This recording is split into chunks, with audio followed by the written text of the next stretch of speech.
Bonjour à toutes et tous. Aujourd'hui, je souhaitais vous parler d'un sujet qui me touche vraiment à cœur. C'est le sujet de l'interdépendance. C'est la relation de dépendance réciproque entre deux ou plusieurs choses ou ensemble de choses, de phénomènes ou de personnes.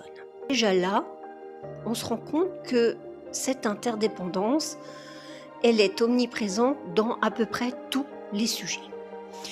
Les recherches que je fais sont portées surtout sur le corps, sur notre corps physique, comment fonctionne-t-il, comment pouvons-nous améliorer notre bien-être, comment pouvons-nous retrouver une certaine souveraineté de notre corps sans dépendre systématiquement de la médecine actuelle. Et donc je trouve qu'il est important de refocaliser sur soi et de comprendre comment fonctionne notre corps et de comprendre aussi l'environnement dans lequel nous sommes, comment fonctionne-t-il. C'est-à-dire que l'environnement sur lequel nous sommes, eh bien, ça s'appelle la Terre. Nous sommes des êtres humains avec une conscience. Et nous sommes sur une Terre avec une conscience aussi. Là, je vais essayer de vous expliquer toutes ces interdépendances qui existent. Déjà sur Terre, dans le végétal, l'animal, etc. L'interdépendance qui existe dans notre corps, c'est-à-dire que nous aussi, nous avons un monde vivant partout dans notre corps, sur et dans notre corps. Nous avons beaucoup de petits animaux qui vivent sur notre corps. Nous avons des millions de milliards de petites bactéries qui vivent à l'intérieur même de notre corps et qui se nourrissent de nos déchets, etc., et qui produisent de l'énergie, etc., etc. Et toutes ces interdépendances, quand on les observe, que ce soit sur le corps humain ou que ce soit à travers la nature sur Terre, eh bien on peut y trouver des relations. Et c'est ça que j'avais envie de vous expliquer. Cette petite vidéo, c'est juste pour vous faire un petit déclic, pour vous montrer que l'écologie, on va l'appeler comme ça, puisque c'est un mot qui est à la mode, l'écologie dont on parle sur Terre, dans notre environnement, eh bien, il est complètement en reliance avec l'écologie, si je peux l'appeler ainsi, de notre corps, c'est-à-dire que on fait attention à l'extérieur, sur Terre, on fait attention, on essaye de pas trop consommer, etc., etc. Eh bien, sur notre corps, on va faire exactement la même chose. Qu'est-ce qui va relier ces deux fonctions, entre l'écologie de la Terre et l'écologie du corps? Nous allons apprendre à observer ce qui se passe sur Terre et le fonctionnement de cette interdépendance sur Terre avec le végétal et l'animal, les insectes, etc. Et nous allons apprendre à observer aussi notre corps pour comprendre les subtilités du langage de notre corps. Ça, je vous en ai déjà parlé avec ces petits mouvements que moi j'ai appelés flow. Vous l'appelez comme vous voulez, vous pouvez faire du yoga, du qigong, etc. C'est pareil. Mais l'important, c'est d'y poser son attention et d'être en conscience. D'être en conscience avec son corps et d'être en conscience avec l'extérieur du corps, c'est-à-dire cette planète sur laquelle on habite, de ce monde végétal et animal, insectes, des insectes, etc. Donc, l'interdépendance de notre monde, c'est une réalité fascinante. Rien de ce qui n'existe n'est isolé. Tout est connecté par des flux d'énergie, de matière et d'information. C'est ce que l'on va appeler la vision systémique ou holistique de la nature, où le tout est bien plus grand que la somme des parties. Alors voici comment cette immense toile de connexion se déploie. Des racines des arbres jusqu'à notre propre corps. Alors on peut déjà parler du monde végétal. On pourrait l'assimiler en faisant une allégorie à l'Internet de la forêt. Alors, l'image des arbres et des fleurs est l'un des plus beaux exemples d'interdépendance. Sous la terre, les racines des arbres ne font pas seulement de simples ancrages. Elles sont connectées entre elles par un réseau invisible de champignons microscopiques que l'on appelle les mycorhizes.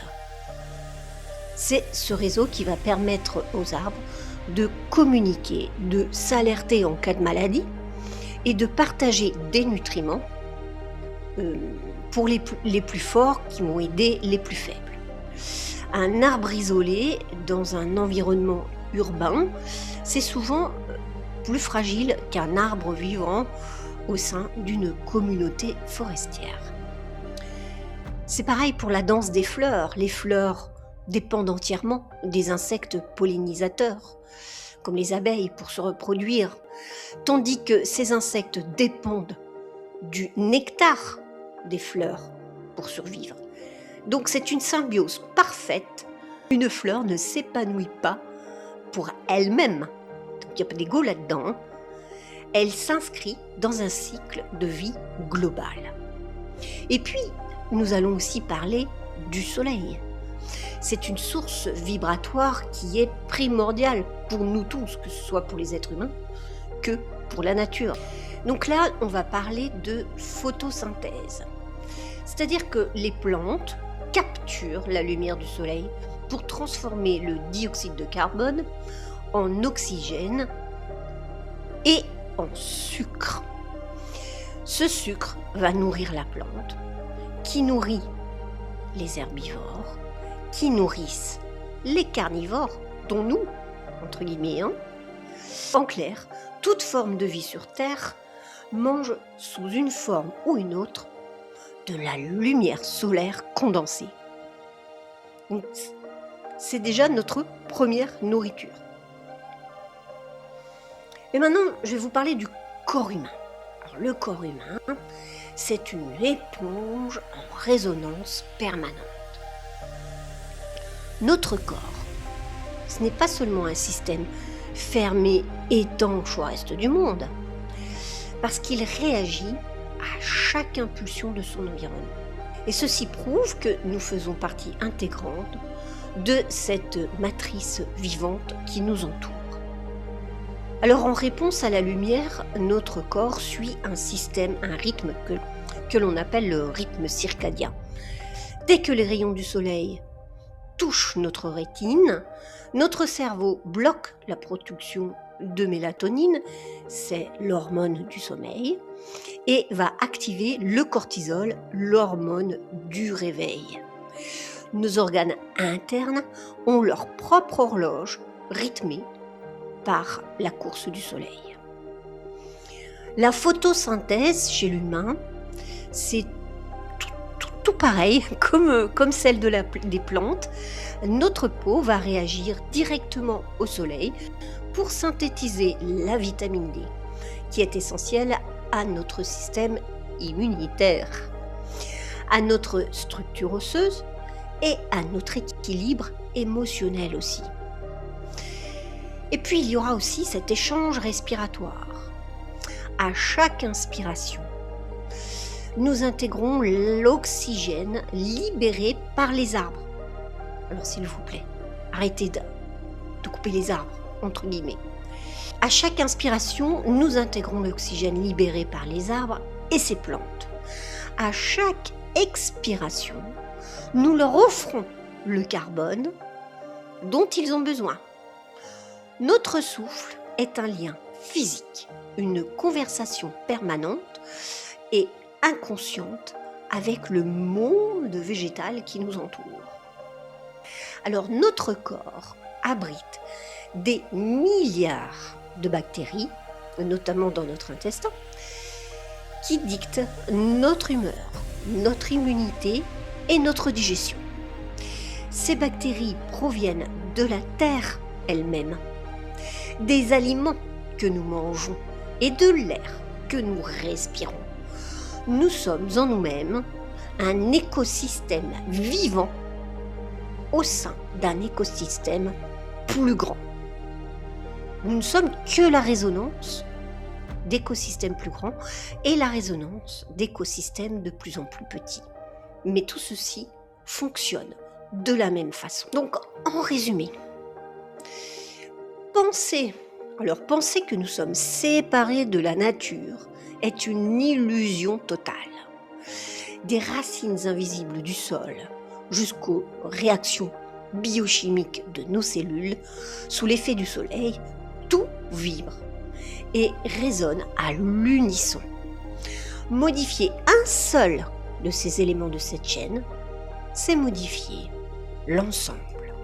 D'ailleurs, j'avais juste envie de vous faire un petit rappel sur une vidéo que je vous ai faite sur les fascias, quand je vous ai parlé tout à l'heure des mycorhizes, qui sont des filaments microscopiques que l'on appelle le mycélium, qui enveloppent et pénètrent les racines des plantes. Ils ne s'arrêtent pas à un seul arbre parce qu'elles forment une nappe continue sous le sol de la forêt. Et donc je vais faire cette comparaison avec l'être humain, avec nos fascias. Chez l'humain, ces fascias qui forment comme une toile d'araignée ininterrompue de tissus conjonctifs qui sont faits de collagène et d'eau. Et d'ailleurs là c'est intéressant parce que l'eau, elle a un rôle très très important dans notre corps et dans la nature aussi. Et là aussi, il y a encore un recoupement incroyable. Ce tissu conjonctif qui enveloppe absolument tout, nos muscles, nos os, nos organes, nos vaisseaux sanguins et nos nerfs. Et peut-être encore d'autres choses qu'on n'a même pas encore vues. Donc le point commun dans ces deux cas, c'est qu'il n'y a pas de début ni de fin. Et si on enlevait tout le reste du corps humain pour ne regarder que les fascias, ou si on enlevait à la Terre tout pour ne regarder que le réseau du mycélium, on verrait toujours se dessiner parfaitement la forme tridimensionnelle de l'organisme ou de la forêt. Et à travers ces mycorhizes et ces fascias, nous avons un système incroyable de communication. Tout communique. Tout communique à travers la vibration, à travers ces millions de petites lumières du soleil qui viennent se cogner sur ces filaments, prendre de l'information ou injecter de l'information pour la redistribuer ensuite comme une forme d'internet, que ce soit à travers ces mycéliums de la forêt ou à travers nos fascias, qui va enregistrer chacune des informations pour les redistribuer.